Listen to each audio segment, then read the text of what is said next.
একটা করে স্মার্টফোন দেওয়া উচিত। আজকেই পেয়ে যাবেন সম্ভবত। তোমরা যারা মাধ্যমিক পাশ করে ক্লাস 11 এবং 12 এর ছাত্রছাত্রীরা রয়েছে, যারা ট্যাবের টাকা কবে দেওয়া হবে এই প্রশ্নের মধ্যে ছিলে, তাদের জন্য কিন্তু দুর্দান্ত আপডেট নিয়ে আজকের এই ভিডিওটা। কবে নাগাদ তোমাদের ট্যাব কেনার টাকা দেওয়া হবে এবং কত টাকাই বা দেওয়া হবে এবং কি কি ডকুমেন্টস লাগবে, সব তথ্যই কিন্তু আজকের ভিডিওর মধ্যে তোমরা পেয়ে যাবে। 2024 সালে মাধ্যমিক পাশ করা এবং এর পাশাপাশি উচ্চ মাধ্যমিকের ক্ষেত্রে ক্লাস 12 এর ছাত্রছাত্রীদের জন্য দুর্দান্ত খুশির খবর রয়েছে। তোমরা তোমাদের ট্যাব কেনার টাকা বা ট্যাব কেনার জন্য যে 10,000 টাকা যে মমতা ব্যানার্জি তোমাদের দিয়ে থাকেন, এর পাশাপাশি এখানে আবেদন করার জন্য তোমাদের কি কি ডকুমেন্টস লাগবে এবং কবে নাগাদ তোমরা এই ট্যাব কেনার 10,000 টাকা প্রত্যেকটা স্টুডেন্ট ব্যাংক অ্যাকাউন্টে পেয়ে যাবে, তার সমস্ত তথ্য নিয়ে আজকের এই ভিডিওতে ডিটেইলসে আলোচনা করব। চ্যানেলে যদি প্রথমবারের জন্য এসে থাকো, এই ধরনের আরো আপডেট পাওয়ার জন্য অবশ্যই চ্যানেলটিকে সাবস্ক্রাইব করে রাখো, যাতে পরবর্তী দিনে এই ধরনের বিভিন্ন আপডেট তোমরা খুব সহজেই পেয়ে যাও। পশ্চিমবঙ্গ সরকারের শিক্ষার্থীদের সুবিধাতে 2022 সালে পশ্চিমবঙ্গের তরুণের স্বপ্ন নামক একটি প্রকল্পের ঘোষণা করা হয়। এই প্রকল্পের অধীনে ওয়েস্ট বেঙ্গল বা পশ্চিমবঙ্গের একাদশ এবং দ্বাদশ শ্রেণীর সকল ছাত্রছাত্রীদের ট্যাব কেনার জন্য 10,000 টাকা করে তাদের ব্যাংক অ্যাকাউন্টে স্থানান্তর করা হয়। তো এই ট্যাব কেনার টাকা কিন্তু সকল স্টুডেন্টদের জন্য নয়, শুধুমাত্র যারা মাধ্যমিক পাশ করে ক্লাস 11 এ উঠেছে এবং যারা ক্লাস 12 এ উঠেছে তাদের জন্যই কিন্তু এই ট্যাব কেনার জন্য 10,000 টাকা করে দেওয়া হবে। বর্তমানে এখন তোমাদের সকলেরই প্রশ্ন, যারা ক্লাস 11 এ উঠেছো বা ক্লাস 12 এর ছাত্রছাত্রীরা রয়েছে, যে তোমাদের মধ্যে এই ট্যাব কেনার টাকা কবে থেকে দেওয়া হবে। এই ট্যাবের টাকা পাওয়ার জন্য তোমাদের স্কুলের সমস্ত কিছু কাজকর্ম করা হবে। স্কুল থেকেই তোমাদের একটা ফর্ম দেওয়া হবে, সেখানে অ্যাপ্লাই করলে তার সাথে উল্লেখযোগ্য কিছু ডকুমেন্টস দিতে হবে, যেমন তোমাদের আধার কার্ড, তোমাদের অ্যাড্রেস প্রুফ বা যেখানকার থাকো সেখানকার একটা প্রমাণ, এছাড়া তোমাদের স্টুডেন্টের আইডেন্টি কার্ড, এছাড়া রিসেন্ট একটি পাসপোর্ট সাইজের ছবি এবং তোমাদের লাস্ট যে পরীক্ষায় পাশ করেছো সেই পরীক্ষার মার্কশিট বা রেজাল্ট, এবং তোমাদের ব্যাংকে যেহেতু টাকাটা আসবে তার জন্য ব্যাংক অ্যাকাউন্টের ডিটেলস বা ব্যাংক অ্যাকাউন্টের ফার্স্ট পেজের ডিটেলস, যেখানে তোমাদের bank account number, IFC code, এই সমস্ত জিনিস লেখা থাকবে।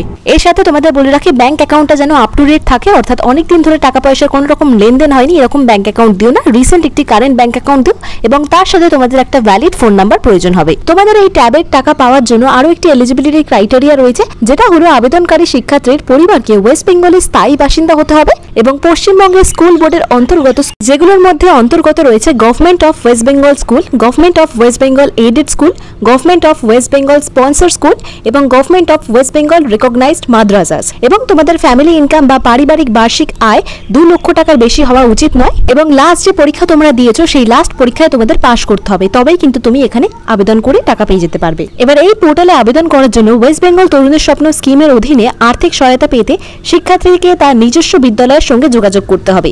বিদ্যালয় থেকে শিক্ষার্থীদের student DCF form fill up করতে হবে এবং এই ফর্মটি তোমরা বিদ্যালয় থেকে বা স্কুল থেকে কিন্তু পেয়ে যাবে। ওই ফর্মে ঠিক করে তোমাদের নিজেদের নাম, বাবার নাম বা গার্জেনের নাম, এছাড়া স্কুলের নাম, বয়স, আধার কার্ডের নাম্বার, ব্লাড গ্রুপ, শিক্ষাগত যোগ্যতার প্রমাণ। এবার এখানে অনেকেই প্রশ্ন করে থাকো যে কোনো ব্যাংক অ্যাকাউন্ট দিলে হবে নাকি নিজস্ব ব্যাংক অ্যাকাউন্ট দিতে হবে। তোমরা যে কোনো ব্যাংক অ্যাকাউন্ট দিতে পারো, তবে নিজেদের নামে ব্যাংক অ্যাকাউন্ট হলে ভালো হয়। এছাড়াও তোমরা এখানে তোমাদের বাবা অথবা মায়ের ব্যাংক অ্যাকাউন্টও জমা দিতে পারো এবং এর সাথে তোমাদের অ্যাড্রেস লিখতে হবে এবং ডকুমেন্টস হিসাবে তোমাদের 1 কপি ছবি, বাড়ির ঠিকানার একটা প্রমাণ এবং ব্যাংক অ্যাকাউন্ট সংক্রান্ত ফার্স্ট পেজের জেরক্স, এগুলো কিন্তু দিতে হবে। এরপর এই ফর্মটি জমা করতে নির্দিষ্ট বিদ্যালয়ের কর্তৃপক্ষের কাছে তোমরা জমা দেবে।